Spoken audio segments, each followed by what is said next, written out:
Hey, what's happening, guys? So in today's video, I'm going to show you how you can create a short, a TikTok, anything vertical content from your non-vertical content. So anything you shot horizontally, I'm going to show you how you can make it vertically without having to create a new sequence and then reframing, rescaling all your content. It's all in Premiere Pro, so let's jump into it. All right, so here I am in Premiere Pro. Pretty much, I got two clips here that I shot at work. For those of you who don't know, I am a videographer for a professional hockey team here in Michigan. And I got two shots here that we want to make vertical for TikTok and shorts and reels, anything like that, anything vertical, but I shoot everything horizontal. So usually what you would do is you go in here, make a new sequence. So you got this vertical sequence here of this goal. What I used to do, or what other people might do, is you go into sequence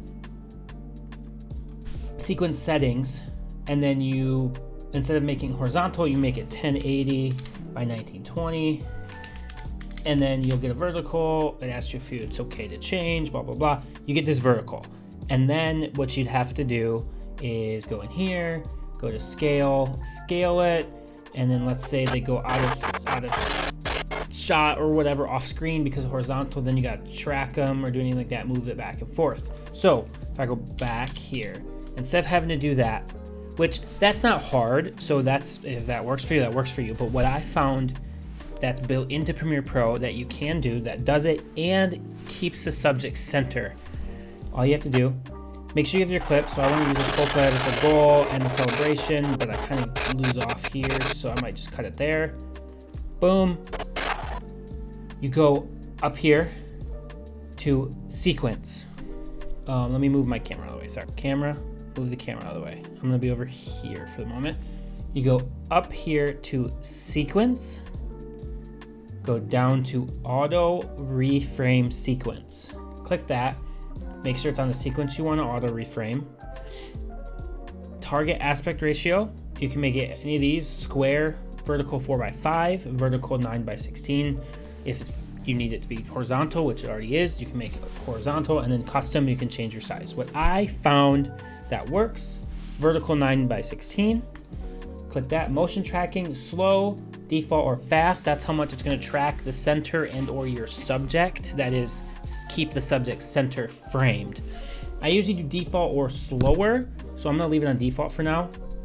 And don't nest. Nesting, obviously, if you don't know, nesting makes it like a new clip, so you can do more to it. I just leave it on don't nest, but that's up to you if you want to or not.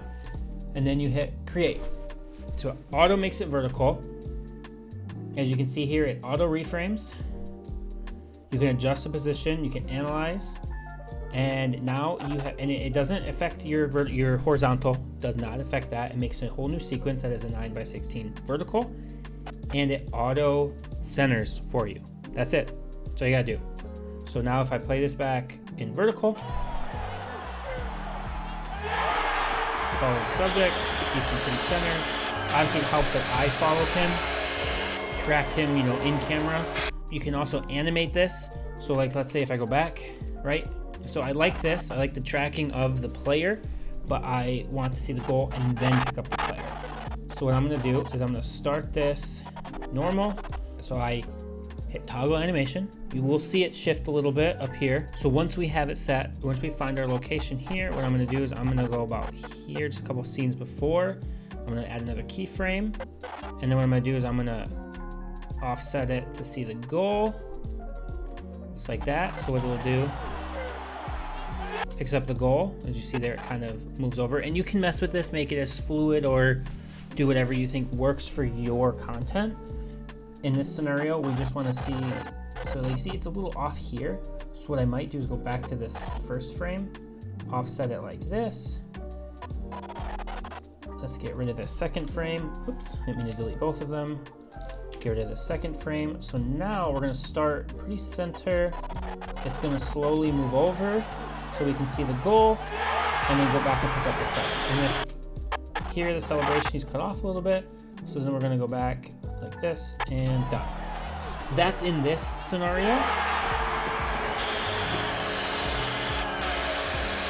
Perfect. Now obviously I did a little bit more work. another one I have here, if we, let's make a new sequence with this, new sequence from clip. This is a celebration because they won. I really want to just start it here. We'll back that up. We don't need that end part. We just want the goalie. Just like this. So that's our little short there. And then what we will do is go back to sequence, auto reframe. It's perfect. That frame, I didn't name it, vertical. And let's make it a fast motion and then create. So now it's gonna, you can see it down here. You can see it down the bottom. It was analyzing. Down in the bottom right corner where like if you bring in a new clip, it peaks, it does generated peak. It'll generate the auto reframe. And then we click, give it a watch, keeps everything pretty center. Actually, I was shaking a little bit. I might stabilize this just a little bit, and we are good. Just like that. I can export it, add audio to it, do whatever I need, but it's just that simple. Hope you guys enjoyed this. Hopefully it wasn't too long of a video, and if you guys need anything else, if you need anything explained, I'm gonna try to help. I have experience in Premiere and After Effects. I do this as a job, it's my career. So leave comments below. Obviously I make these videos when people ask me, even in real life. I have people reach out to me on Instagram. I have people in my own office asking me how do I do this stuff, and then I think I'm gonna make a video on that. And that's what happened here. Our social media manager asked me how they can reframe the clips I shoot faster than having to do all the things. That's how you do it.